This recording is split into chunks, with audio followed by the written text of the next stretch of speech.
ಎಲ್ಲರಿಗೂ ನಮಸ್ಕಾರ. ಕರ್ನಾಟಕ ಪರೀಕ್ಷಾ ಪ್ರಾಧಿಕಾರ ವಿವಿಧ ವೃತ್ತಿಪರ ಕೋರ್ಸ್ಗಳಿಗೆ ಸೀಟು ಹಂಚಿಕೆ ಮಾಡಲಿಕ್ಕೆ, ಕೌನ್ಸಿಲಿಂಗ್ ಶುರು ಮಾಡಲಿಕ್ಕೆ ಎಲ್ಲ ಥರದ ವ್ಯವಸ್ಥೆಯನ್ನು ಈಗಾಗಲೇ ನಾವು ಮಾಡಿಕೊಂಡಿದ್ದೀವಿ. ಇವತ್ತು ನಾನು ನಿಮ್ಮ ಮುಂದೆ ಬಂದಿರುವಂಥದ್ದು ಬಹುಮುಖ್ಯವಾದಂತಹ ಕೌನ್ಸಿಲಿಂಗ್ ಪ್ರಕ್ರಿಯೆ ಬಗ್ಗೆ ಒಂದು ವಿವರಣೆಯನ್ನು ನೀಡಲಿಕ್ಕೆ ನಾನಿವತ್ತು ನಿಮ್ಮ ಮುಂದಿದ್ದೀನಿ. ಕೌನ್ಸಿಲಿಂಗ್ ಶುರು ಮಾಡಿದರೆ, ಕೌನ್ಸಿಲಿಂಗ್ ಅಂದರೆ ತಮಗೆಲ್ಲ ಗೊತ್ತಿದೆ, ಆಪ್ಷನ್ ಎಂಟ್ರಿ ಮಾಡುವಂತಹದ್ದು ಬಹುಮುಖ್ಯವಾದಂತಹ ಘಟ್ಟ. ಆಪ್ಷನ್ ಎಂಟ್ರಿ ಮಾಡಿದ ಆಧಾರದ ಮೇಲೆ ನೀವು ಈಗಾಗಲೇ ಅರ್ಜಿಯಲ್ಲಿ ಸಲ್ಲಿಸಿರುವಂತಹ ಮಾಹಿತಿ, ಮೀಸಲಾತಿಗೆ ಸಂಬಂಧಪಟ್ಟಂತಹ ಮಾಹಿತಿ ಆಧರಿಸಿ ತಮಗೆ ಬೆಸ್ಟ್ ಸೀಟು ಹಂಚಿಕೆ ಮಾಡುವಂಥದ್ದು ವ್ಯವಸ್ಥೆ ನಮ್ಮಲ್ಲಿರುವಂಥದ್ದು.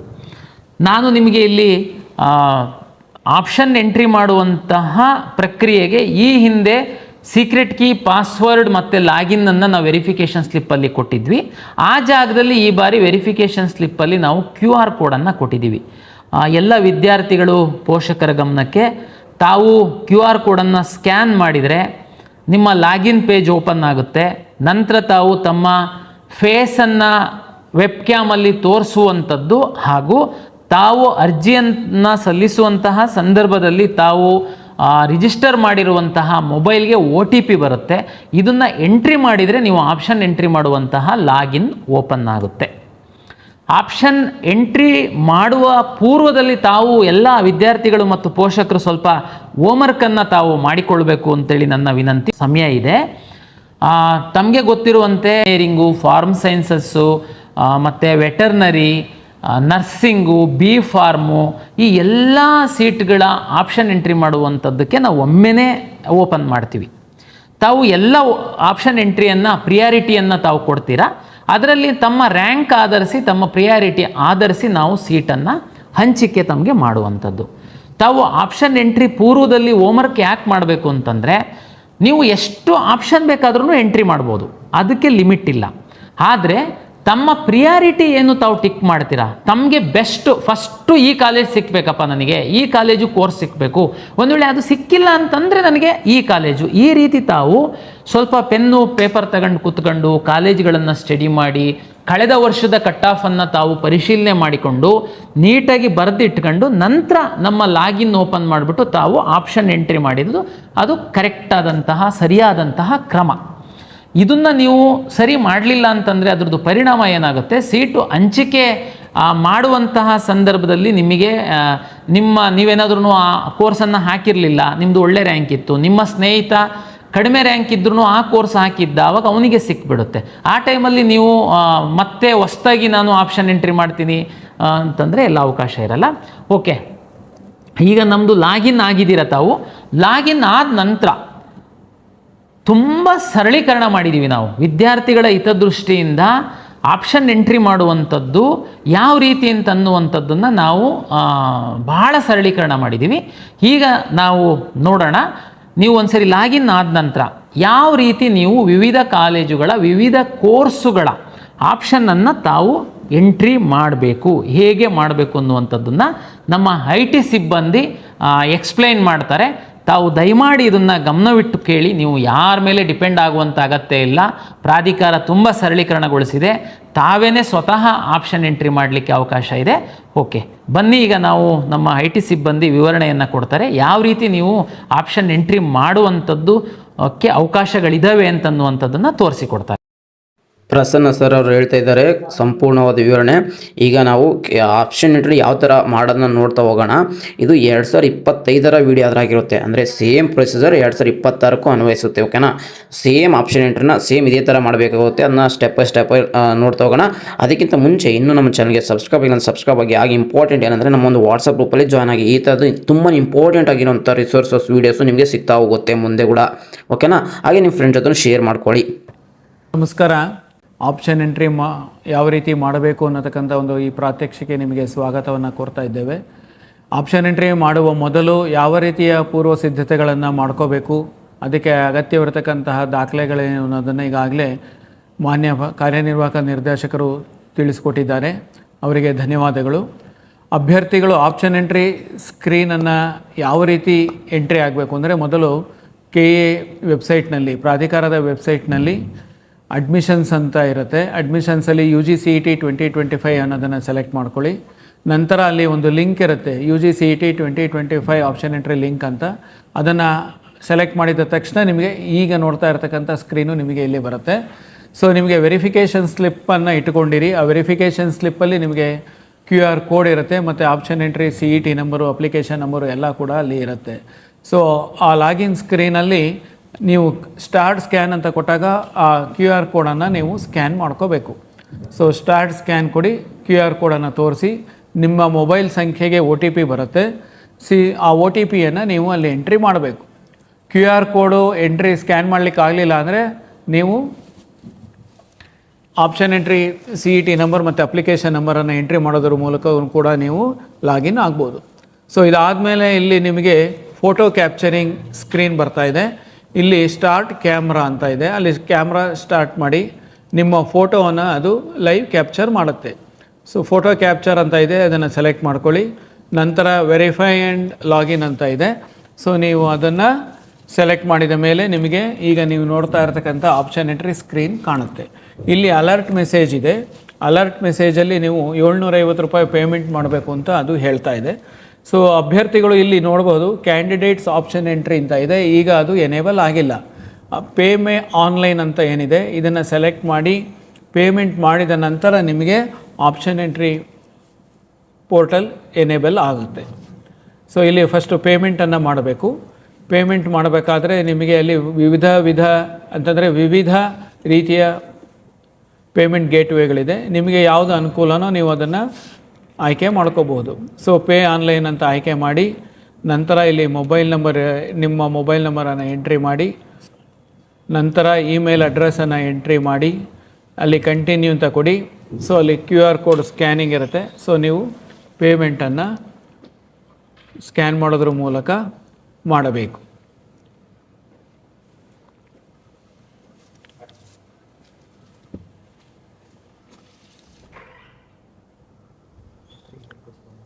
ಸೊ ಇಲ್ಲಿ ಟೆಸ್ಟಿಂಗಿಗೋಸ್ಕರ ಅಲ್ಲಿ 1 ರೂಪಾಯಿ ಅಂತ ತೋರಿಸಿದೆ. ಸೊ ಎಲ್ಲ ಅಭ್ಯರ್ಥಿಗಳು 750 ರೂಪಾಯಿಯನ್ನು ಪೇಮೆಂಟ್ ಮಾಡಬೇಕಾಗತ್ತೆ. ಸೊ ಪೇಮೆಂಟ್ ಮಾಡಿದ ನಂತರ ಪೇಮೆಂಟ್ ಸಕ್ಸಸ್ಫುಲ್ ಅಂತ ಬರುತ್ತೆ. ಅದಾದಮೇಲೆ ಸಕ್ಸಸ್ ರಿಪೋರ್ಟ್ ಅಂತಲೂ ಕೂಡ ಇದೆ, ನೀವು ಅದನ್ನು ಕೂಡ ನೋಡಿಬಿಟ್ಟು ಅದನ್ನು ಪ್ರಿಂಟ್ ಕೂಡ ತೆಗೆದು ಇಟ್ಕೋಬಹುದು. ನಂತರ ನೀವು ಇಲ್ಲಿ ಆಪ್ಷನ್ ಎಂಟ್ರಿ ಸ್ಕ್ರೀನಿಗೆ ಬಂದು ಇಲ್ಲಿ ರಿಫ್ರೆಶನ್ನು ಮಾಡಿ. ಓಕೆ, ಸೊ ರಿಫ್ರೆಶ್ ಮಾಡಿದ ತಕ್ಷಣ ನಿಮಗೆ ಅಲ್ಲಿ ಕ್ಯಾಂಡಿಡೇಟ್ಸ್ ಆಪ್ಷನ್ ಎಂಟ್ರಿ ಲಿಂಕ್ ಅಂತ ಇದೆ ನೋಡಿ, ಈಗ ಅದು ಎನೇಬಲ್ ಆಗಿದೆ. ಸೊ ಇದೇ ರೀತಿ ಆಪ್ಷನ್ ಎಂಟ್ರಿ ಎಕ್ಸಾಂಪಲ್ ಅಂತ ನೀವು ನೋಡ್ಬೋದು.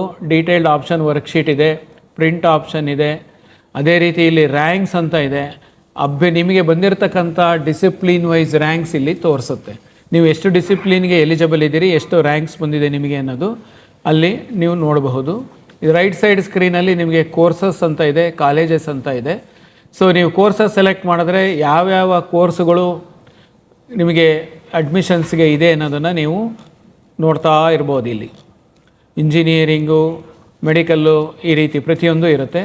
ಸೊ ಅದೇ ರೀತಿ ನೀವು ಕಾಲೇಜಸ್ ಅಂತ ಇದೆ. ಸೊ ಆ ಕಾಲೇಜಸನ್ನು ಸೆಲೆಕ್ಟ್ ಮಾಡಿದ್ರೆ ನಿಮಗೆ ಯಾವ್ಯಾವ ಕಾಲೇಜುಗಳು ಸರ್ಕಾರದಿಂದ ಅನುಮತಿ ಪಡೆದಿವೆ ಅನ್ನೋದು ಲಿಸ್ಟು ಕೂಡ ಅಲ್ಲಿ ನಿಮಗೆ ಕಾಣಸಿಗುತ್ತೆ. List of colleges approved by the government for seat allotment, ಇದಿಷ್ಟು ಕೂಡ ನಿಮಗೆ ಅಲ್ಲಿ ಡಿಸ್ಪ್ಲೇ ಆಗುತ್ತೆ. ಆಯುಷ್ ಕಾಲೇಜು, ಅದೇ ರೀತಿ ನಿಮಗೆ ಯೋಗ ಆ್ಯಂಡ್ ನ್ಯಾಚುರೋಪತಿ ಮತ್ತು ಆರ್ಕಿಟೆಕ್ಚರ್, ಸೊ ಇಂಜಿನಿಯರಿಂಗ್, ಸೊ ಈ ರೀತಿ ಪ್ರತಿಯೊಂದು ಡಿಸಿಪ್ಲಿನಲ್ಲೂ ಕೂಡ ನಿಮಗೆ ಲಿಸ್ಟ್ ಬರುತ್ತೆ. ಇಲ್ಲಿ ಏನಪ್ಪ ಪ್ರಾಮುಖ್ಯವಾಗಿ ನೀವು ಗಮನಿಸಬೇಕು ಅಂತಂದರೆ, ಯಾವ ಕಾಲೇಜು ನೀವು ನೋಡ್ತಾ ಇದ್ದೀರಿ ಆ ಕಾಲೇಜಲ್ಲಿ ಪಕ್ಕದಲ್ಲಿ ನಿಮಗೆ ಕಾಲೇಜ್ ಇನ್ಫಾರ್ಮೇಷನ್ ಅಂತ ಇದೆ. ಇದನ್ನು ನೀವು ಕ್ಲಿಕ್ ಮಾಡಿದ್ರೆ ಆ ಕಾಲೇಜಿನ ಬಗ್ಗೆ ಮಾಹಿತಿ ಕೂಡ ನಿಮಗೆ ಅಲ್ಲಿ ಡಿಸ್ಪ್ಲೇ ಆಗುತ್ತೆ. ಕಾಲೇಜಿನ ಮಾಹಿತಿ ಕಾಲೇಜು ಪೋರ್ಟಲಲ್ಲಿ ಕಾಲೇಜಿನವರು ದಾಖಲಿಸಿರ್ತಾರೆ. ಕಾಲೇಜಿನವರು ದಾಖಲಿಸಿರ್ತಕ್ಕಂಥ ಮಾಹಿತಿಯನ್ನು ಅಲ್ಲಿ ಡಿಸ್ಪ್ಲೇ ಮಾಡ್ತೀವಿ. ಈಗ ಇಲ್ಲಿ ಕ್ಯಾಂಡಿಡೇಟ್ಸ್ ಆಪ್ಷನ್ ಎಂಟ್ರಿಗೆ ನಾವು ಮೊದಲು ಬರೋಣ. ಸೊ ಇದನ್ನು ಆಯ್ಕೆ ಮಾಡಿದ ನಂತರ ಇಲ್ಲಿ ನಿಮಗೆ ಒಂದು ಮೆಸೇಜ್ ಪಾಪಪ್ ಆಗುತ್ತೆ. I am aware that the options entered by me for the first round will continue as it is for all the subsequent rounds of online seat allotment. ಈ ಥರ ಇದೆ ಅಲ್ಲಿ. ಅಂತಂದರೆ ನಾವು ಮೊದಲನೇ ಸುತ್ತಿಗೆ ಏನು ಆಪ್ಷನ್ಸನ್ನು ಎಂಟ್ರಿ ಮಾಡ್ತೀವಿ ಅದು ಎಲ್ಲ ಸುತ್ತುಗಳಿಗೂ ಕೂಡ ಇರುತ್ತೆ. ಹೊಸದಾಗಿ ಆಪ್ಷನ್ ಎಂಟ್ರಿ ಮಾಡಲಿಕ್ಕೆ ಅವಕಾಶ ಇಲ್ಲ ಅನ್ನತಕ್ಕಂಥ ಒಂದು ಮೆಸೇಜನ್ನು ಅಲ್ಲಿ ತೋರಿಸುತ್ತೆ. ನೀವು ಅದನ್ನು ಅಗ್ರಿ ಅಂತ ಸೆಲೆಕ್ಟ್ ಮಾಡ್ಕೋಬೇಕು. ಇದಾದ ಮೇಲೆ ನಿಮಗೆ ಡಿಸಿಪ್ಲಿನ್ ಸೆಲೆಕ್ಟ್ ಮಾಡ್ಕೋಬೇಕಾಗತ್ತೆ ನೀವು ಅಂತಂದರೆ ಈ ಒಂದು ವಿಡಿಯೋದಲ್ಲಿ ಮೆಡಿಕಲ್ ಮತ್ತು ಡೆಂಟಲ್ನ ಹೊರತುಪಡಿಸಿ ಉಳಿದ ಎಲ್ಲ ಕೋರ್ಸ್ಗಳು ಇರುತ್ತವೆ. ಓಕೆನಾ. ಮೆಡಿಕಲ್ ಮತ್ತು ಡೆಂಟಲ್ ಯಾಕೆ ಇರಲ್ಲ ಅಂದರೆ ಅದನ್ನ ಇನ್ನೊಂದು ಸರಿ ನೀಟ್ ಎಕ್ಸಾಮ್ ನಡೆಸ್ತಿರೋದ್ರಿಂದ ಅದು ಈ ಸರಿ ಈ ಒಂದು ರೌಂಡಲ್ಲಿ, ಈಗ ಪ್ರೀ ರೌಂಡ್ ನಡೀತಿದೆಯಲ್ಲ ಈ ಒಂದು ರೌಂಡಲ್ಲಿ ಇರೋದಿಲ್ಲ. ನೆಕ್ಸ್ಟ್ ಬರೋ ಅಪ್ಕಮಿಂಗ್ ರೌಂಡ್ಸಲ್ಲಿ ರಿಸಲ್ಟ್ ಬಂದರೆ ಅದು ಕೂಡ ಇನ್ಕ್ಲೂಡ್ ಮಾಡ್ತಾರೆ ಕಂಬೈಂಡ್ ಆಗಿ. ಇದನ್ನು ಹೊರತುಪಡಿಸಿ ಮಿಕ್ಕಿದ ಎಲ್ಲ ಪರಿಸರಗಳಿಗೂ ಸೇಮ್ ಇರುತ್ತೆ. ಇದೇ ಥರ ವಿಡಿಯೋ ನೋಡ್ಕೊತ ಹೋಗಿ ನಿಮಗೆ ಅರ್ಥ ಆಗುತ್ತೆ ಯಾವ ಥರ ನಾವು ಆಪ್ಷನ್ ಎಂಟ್ರಿ ಇರುತ್ತೆ, ಯಾವ ಥರ ಮಾಡಬೇಕು ಅನ್ನೋದು ತುಂಬಾ ಕ್ಲಾರಿಟಿ ಇರುತ್ತೆ. ಪೇರೆಂಟ್ಸ್ ಜೊತೆ ನೋಡಿ. ಆರ್ಕಿಟೆಕ್ಚರ್, ಇಂಜಿನಿಯರಿಂಗ್ ಈ ರೀತಿ. ಸೊ ನಿಮ್ಮ ಮೊದಲನೇ ಆಯ್ಕೆ ಯಾವುದು? ನೀವು ಈಗಾಗಲೇ ಏನು ಲಿಸ್ಟ್ ಮಾಡಿದ್ದೀರಿ ಅದರಲ್ಲಿ ಮೊದಲನೇದು ಯಾವುದು? ನೀವು ಇವಾಗ ಆಪ್ಷನ್ ಎಂಟ್ರಿಯನ್ನು ಮಾಡುವಾಗ ಯಾವುದೇ ಥರ ಕೋರ್ಸನ್ನು ನೀವು ಮೊದಲನೇ ಪ್ರಯಾರಿಟಿಯಲ್ಲಿ ಇಡ್ಬೋದು. ಅಗ್ರಿಕಲ್ಚರ್ ಇಡ್ಬೋದು, ವೆಟರ್ನರಿ ಇಡ್ಬೋದು, ಆಮೇಲೆ ನೆಕ್ಸ್ಟ್ ಬಂದಾಗ ಇಂಜಿನಿಯರಿಂಗ್ ಇಡ್ಬೋದು. ಈ ಥರ ಯಾವುದೇ ಇಡ್ಬೋದು. ಈಗ ಮೊದಲು ಒಂದಿಷ್ಟು ಫಸ್ಟ್ ಕೋರ್ಸಸ್ ಇಡ್ತೀರಾ, ನೆಕ್ಸ್ಟ್ ಏನು ಮಾಡ್ತೀರಾ, ನೆಕ್ಸ್ಟ್ ಈಗ ಇಂಜಿನಿಯರಿಂಗ್ ಯಾವ ಥರ ಮಾಡಬೇಕು. ಈಗ ಫಸ್ಟ್ ಏನೋ ಒಂದು ಕೋರ್ಸಸ್ನ ಆಪ್ಷನ್ ಎಂಟ್ರಿ ಮಾಡಿದ್ರೆ ನೆಕ್ಸ್ಟ್ ಇಂಜಿನಿಯರಿಂಗ್ ಯಾವ ಥರ ಮಾಡೋದು ನೋಡ್ತಾ ಹೋಗೋಣ ಬನ್ನಿ, ಅರ್ಥ ಆಗ್ತಾ ಹೋಗುತ್ತೆ ನಿಮಗೆ. ನೋಡ್ತಾ ಹೋದ್ರೆ ಇದಾದಮೇಲೆ ನೀವು ಇಂಜಿನಿಯರಿಂಗನ್ನು ಕಂಟಿನ್ಯೂ ಮಾಡ್ಬೋದು. ಇಲ್ಲೂ ಕೂಡ ಕೋರ್ಸನ್ನು ಸೆಲೆಕ್ಟ್ ಮಾಡ್ಕೋಬೋದು, ಕಾಲೇಜನ್ನು ಕೂಡ ನೀವು ಸೆಲೆಕ್ಟ್ ಮಾಡ್ಕೋಬಹುದು. ಸೊ ಯಾವ ಕಾಲೇಜ್ ಬೇಕು ಅನ್ನೋದು ಅಲ್ಲಿ ಬರುತ್ತೆ. ಆ ಕಾಲೇಜನ್ನು ನೀವು ಸೆಲೆಕ್ಟ್ ಮಾಡಿದಾಗ ಆ ಕಾಲೇಜಲ್ಲಿ ಏನು ಕೋರ್ಸ್ಗಳಿದೆ ಅನ್ನೋದು ನಿಮಗೆ ಇಲ್ಲಿ ಬರುತ್ತೆ. ಈಗ university Vishweshwara UVC Bangalore select ಮಾಡಿದ್ದೀರಾ. ಇದರಲ್ಲಿ ನಿಮಗೆ ಆರ್ಟಿಫಿಷಿಯಲ್ ಇಂಟೆಲಿಜೆನ್ಸ್ ಇದೆ, civil engineering, computer science engineering, electrical, electronics and communication, ಈ ರೀತಿ ಆ ಕಾಲೇಜಲ್ಲಿ ಇರತಕ್ಕಂಥ ಕೋರ್ಸ್ಗಳು ಡಿಸ್ಪ್ಲೇ ಆಗುತ್ತೆ. ಸೊ ನಿಮಗೆ ಯಾವ ಕೋರ್ಸ್ ಬೇಕು ಅನ್ನೋದನ್ನು ನೀವು ಆಯ್ಕೆ ಮಾಡಿರ್ತೀರಿ. ಸೊ ನೆಕ್ಸ್ಟ್ ಪ್ರಿಯಾರಿಟಿ ನಂಬರನ್ನು ನೀವು ಅಲ್ಲಿ ಎಂಟ್ರಿ ಮಾಡಬೇಕು. ಫಾರ್ ಎಕ್ಸಾಂಪಲ್ ನಿಮಗೆ ಕಂಪ್ಯೂಟರ್ ಸೈನ್ಸ್ UVC ಅಂತಂದರೆ ನೆಕ್ಸ್ಟ್ ನಂಬರ್ ಈಸ್ 29. ಸೊ ಈ ನೆಕ್ಸ್ಟ್ ಈಸ್ ಎಲೆಕ್ಟ್ರಾನಿಕ್ಸ್ 30. ಸೊ ಇವೆರಡೇ ಸಾಕು ನನಗೆ. ಇಲ್ಲ ನಾನು ಇನ್ನೂ ಒಂದು ಬೇರೆ ಕಾಲೇಜಲ್ಲಿ ಎಗೈನ್ ನಾನು ಕಂಪ್ಯೂಟರ್ ಸೈನ್ಸೇ ತೊಗೋತೀನಿ ಅಂತಂದರೆ ನಿಮ್ಗೆ ಯಾವ ಕಾಲೇಜ್ ಬೇಕು ಆ ಕಾಲೇಜನ್ನು ಸೆಲೆಕ್ಟ್ ಮಾಡ್ಕೊಳ್ಳಿ. ಸೊ BMS ಕಾಲೇಜ್, ಪ್ರತಿಯೊಂದು ಕಾಲೇಜು ಇರುತ್ತೆ ನೋಡಿ. Ambedkar, RV, Ramaiah, order by college code ಇರುತ್ತೆ. ನಿಮಗೆ ಯಾವ ಆರ್ಡ್ರಲ್ಲಿ ಬೇಕು ಆ ಕಾಲೇಜನ್ನು ನೀವು ಸೆಲೆಕ್ಟ್ ಮಾಡ್ಕೋಬಹುದು. ಸೊ ಆ ಕಾಲೇಜನ್ನು ಸೆಲೆಕ್ಟ್ ಮಾಡಿದ ತಕ್ಷಣ ನಿಮಗೆ ಅಲ್ಲಿ ಇರ್ತಕ್ಕಂಥ ಕೋರ್ಸ್ಗಳು ಡಿಸ್ಪ್ಲೇ ಆಗುತ್ತೆ. ನೀವು ಆ ಕೋರ್ಸ್ ಮುಂದೆ ನಿಮಗೆ ಯಾವುದು ಬೇಕು ಆ ಪ್ರಿಯಾರಿಟಿ ನಂಬರನ್ನು ನೀವು ಎಂಟ್ರಿ ಮಾಡಿ. ಪ್ರಿಯಾರಿಟಿ ನಂಬರ್ ಎಂಟ್ರಿ ಮಾಡಿ ನಂತರ ಸೇವ್ ಆ್ಯಂಡ್ ಸಬ್ಮಿಟ್ ಬಟನನ್ನು ನೀವು ಆಯ್ಕೆ ಮಾಡ್ಕೋಬೇಕು. ಸೊ ಇದಾದ ನಂತರ ನಿಮಗೆ ಈ ಪ್ರಿಯಾರಿಟಿ ನಂಬರ್ ವೈಸ್ ಏನಿದೆ ಅದು ಈಗಾಗಲೇ ಹೇಳಿದ್ದೀನಿ, ಅದೇ ರೀತಿ ನಿಮಗೆ ಅಲ್ಲಿ ಡಿಸ್ಪ್ಲೇ ಆಗ್ತಾ ಇರುತ್ತೆ. ಸೊ ನೆಕ್ಸ್ಟು ನಿಮಗೆ ಇಂಜಿನಿಯರಿಂಗು ನಾನು ಒಂದು 100 ಕಾಲೇಜ್ ಮಾಡಿದ್ದೀನಿ ಅಥವಾ ಒಂದು 10 ಕಾಲೇಜ್ ಮಾಡಿದ್ದೀನಿ. ಸೊ ನಂದು ನೆಕ್ಸ್ಟು ಅಕಸ್ಮಾತ್ ನನಗೆ ಇಂಜಿನಿಯರಿಂಗು ಸಿಕ್ಕಲಿಲ್ಲ, ಮೆಡಿಕಲ್ಲು ಸಿಕ್ಕಲಿಲ್ಲ, ನೆಕ್ಸ್ಟ್ ಆಪ್ಷನ್ ನಂದೇನು, ಡೆಂಟಲ್ ಮಾಡ್ತೀನಾ, ಆಯುಷ್ ಮಾಡ್ತೀನಾ ಅಥವಾ ನ್ಯಾಚುರೋಪತಿ ಮಾಡ್ತೀನಾ, I am interested in agriculture, food science, nursing, veterinary. So ಈ ರೀತಿ ನೀವು ಆಯ್ಕೆ ಮಾಡ್ಕೋಬೋದು. ಸೊ ವೆಟರ್ನರಿ ಕೋರ್ಸ್ಗಳನ್ನ ಕಾಲೇಜನ್ನು ನೀವು ಆಯ್ಕೆ ಮಾಡಿದರೆ ಅಲ್ಲಿ ನಿಮಗೆ ಅದು ಡಿಸ್ಪ್ಲೇ ಆಗುತ್ತೆ. ಸೊ ನೆಕ್ಸ್ಟ್ ನಮ್ಮ ನಂಬರ್ ಏನಿದೆ ಆ ಪ್ರಿಯಾರಿಟಿ ನಂಬರನ್ನು ನೀವು ಎಂಟ್ರಿ ಮಾಡ್ತಾ ಹೋಗ್ಬೋದು. ಸೊ ಎಂಟ್ರಿ ಮಾಡಿ ಸೇವ್ ಆ್ಯಂಡ್ ಸಬ್ಮಿಟ್ ಅಂತ ಇರುತ್ತೆ, ಸೇವ್ ಆ್ಯಂಡ್ ಸಬ್ಮಿಟ್ ಮಾಡ್ಕೊಳ್ಳಿ. ದೆನ್ ಮತ್ತೆ ನೀವು ಬೇರೆ ಎಂಟ್ರಿ ಮಾಡ್ಕೋಬೇಕು ಅಂತಂದರೆ ನಿಮಗೆ ಯಾವುದು ಇಷ್ಟ ಇದೆ. ಈಗ ಇಲ್ಲಿ ವೆಟರ್ನರಿ ಸೆಲೆಕ್ಟ್ ಮಾಡಿದ್ದೀನಿ. ಸೊ ವೆಟರ್ನರಿ ಕಾಲೇಜುಗಳು ಬರ್ತಾ ಇದೆ. ಆ ವೆಟರ್ನರಿ ಕಾಲೇಜಿನ ಮುಂದೆ ನಿಮಗೆ ಯಾವುದು ಬೇಕು ಆ ನಂಬರನ್ನು ಎಂಟ್ರಿ ಮಾಡ್ತಾ ಹೋಗಿ. ಸೊ ಇಷ್ಟೇ ಮಾಡಬೇಕು, ಇಷ್ಟೇ ಆರ್ಡ್ರಲ್ಲಿ ಇರಬೇಕು ಅನ್ನತಕ್ಕಂಥ ಏನೂ ಇಲ್ಲ. ಈಗ ನಾನು ನಿಮಗೆ ತೋರಿಸ್ತಾ ಇರ್ತಕ್ಕಂಥದ್ದು ಬರೀ ನಂಬರ್ಸ್ ಅಷ್ಟೇ. ಯಾವ ರೀತಿ ನಂಬರ್ಸನ್ನು ನೀವು ಎಂಟ್ರಿ ಮಾಡಬೇಕು ಅನ್ನೋದನ್ನು ಮಾತ್ರ ಇಲ್ಲಿ ನೀವು ನೋಡ್ತಾ ಇದ್ದೀರಿ.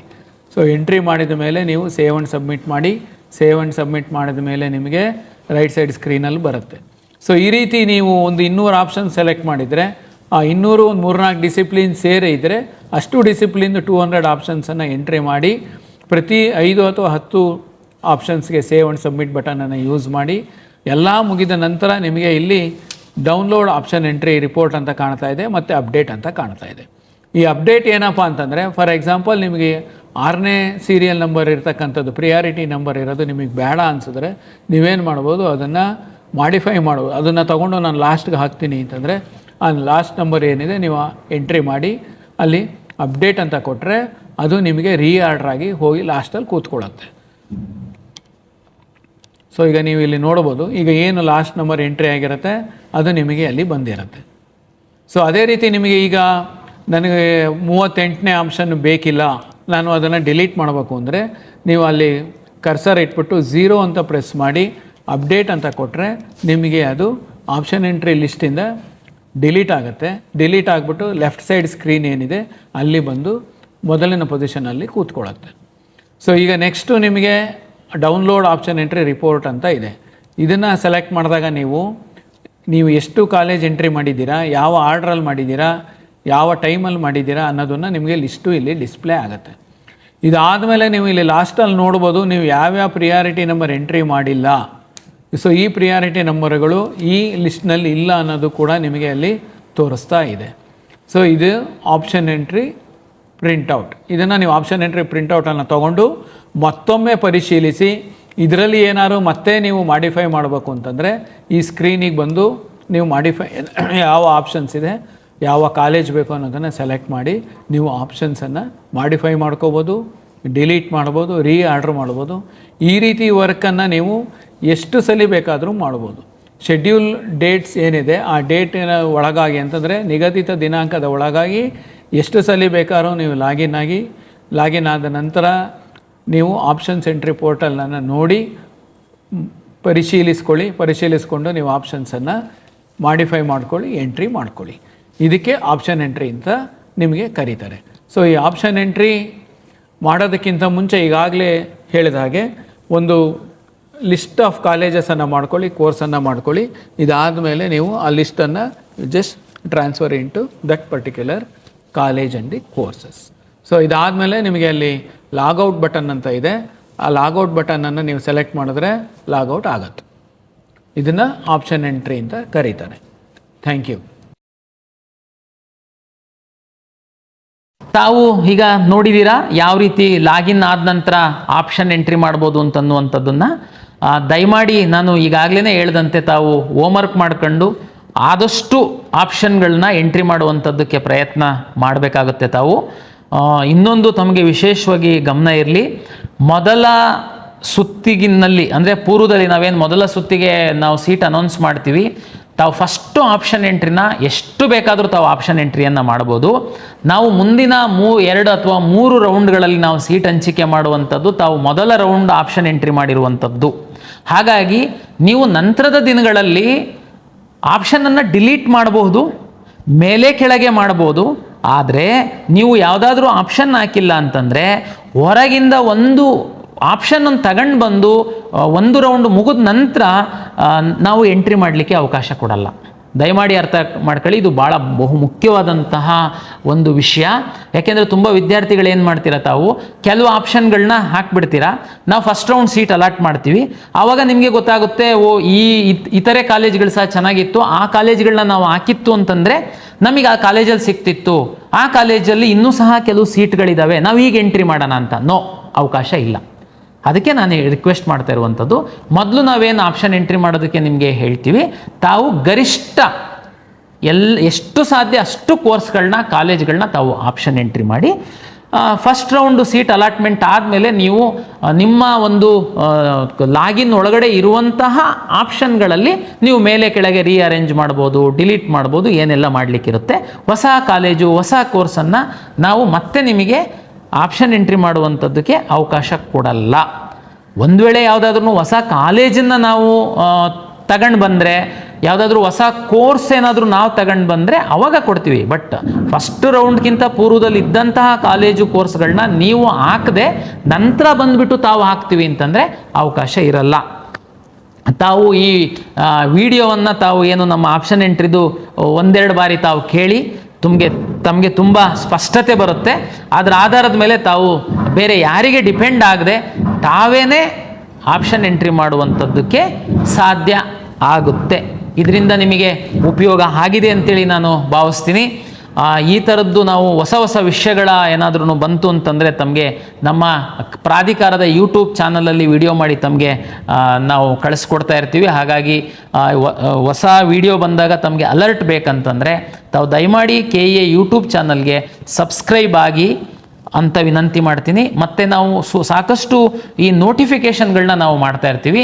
ಆ ಎಲ್ಲ ನೋಟಿಫಿಕೇಷನನ್ನು ರಿಯಲ್ ಟೈಮಲ್ಲಿ ನಾವು ನಮ್ಮ ಎಕ್ಸ್ ಖಾತೆಯಲ್ಲಿ ನಾವು ಅಪ್ಲೋಡ್ ಮಾಡ್ತೀವಿ. ಹಾಗಾಗಿ ತಾವು ದಯಮಾಡಿ ಕರ್ನಾಟಕ ಪರೀಕ್ಷಾ ಪ್ರಾಧಿಕಾರದ ಎಕ್ಸ್ ಖಾತೆಯನ್ನು ಸಹ ತಾವೇನಾದರೂ ಫಾಲೋ ಮಾಡ್ತು ಅಂತಂದರೆ ನಿಮಗೆ ಎಲ್ಲ ನೋಟಿಫಿಕೇಷನ್ಸು ಸರಿಯಾದ ಸಮಯದಲ್ಲಿ ತಮಗೆ ಸಿಗುತ್ತೆ. ಎಲ್ಲ ವಿದ್ಯಾರ್ಥಿಗಳಿಗೆ ಮತ್ತು ಪೋಷಕರಿಗೆ ಮತ್ತೊಮ್ಮೆ ವಂದನೆಗಳು.